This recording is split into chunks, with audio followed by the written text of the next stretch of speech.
আসসালামু আলাইকুম। কেমন আছেন সবাই? আশা করি ভালোই আছেন। ভালো থাকার কামনা করি। চলে আসলাম নতুন একটি জায়গা জমি মাপার সংক্রান্ত একটি ছোট্ট ভিডিও।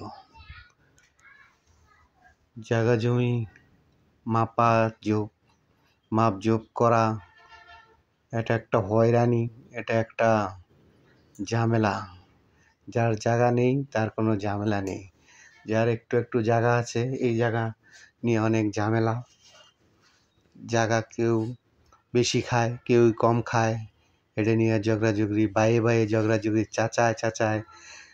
চাচা চাচি, দাদা দাদি, নানা নানি, হের অংশ এই অংশ লইয়া যত দূর ঝামেলা, এই জুট ঝামেলা জায়গা নিয়ে যত। তাই আজকে একটু বসলাম সবাই মিলে জায়গা জমির এই সমস্যার সমাধান করার জন্য। আপনাদের কি জায়গা নিয়ে এরকম সমস্যা হয় কি না? লাইক কমেন্ট শেয়ারে জানাইবেন। জায়গা যেন নাই হ্যাঁ মুক্ত, যারা আছে হ্যাঁ ঝামেলায় যুক্ত।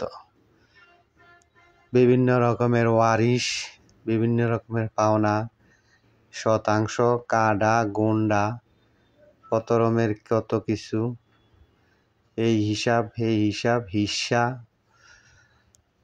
অনেক কিছুই বুঝি না। পর্সা, এই পর্সা, কোট পর্সা, মাঠ পর্সা, আবার হইল গিয়া আমনের কি বলে RS পর্সা, CS পর্সা, SA পর্সা, কত রঙের কত কি।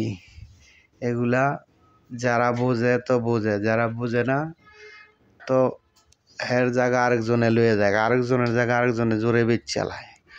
এইরকম দুনিয়ার মধ্যে হইতাছে। এগুলা সমস্যা সমাধান করতে হলে অবশ্যই জায়গা জমি সংক্রান্তে সবারই একটু ধারণা থাকা দরকার।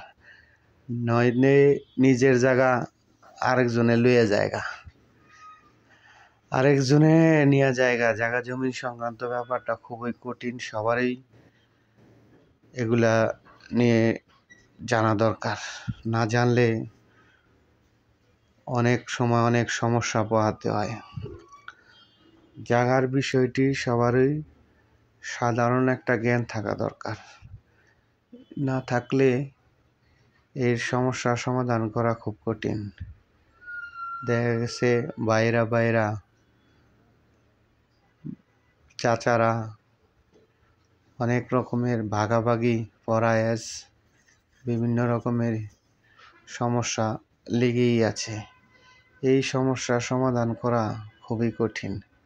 অনেক সময় মারামারি হয়ে যায়, অনেক সময় অনেক রকমের ঝগড়াঝাটি হয়ে যায়। এটা সুষ্ঠু মতন সমস্যার সমাধান যদি না করে তাইলে এটা তো একটা বিরাট ব্যার। এই ব্যার থেকে, সমস্যার থেকে বাঁচার জন্য সবাইকে জায়গা জমি সুষ্ঠু বন্টন ও সমাধান এবং তা জানা দরকার, নাইলে সবারই সমস্যা।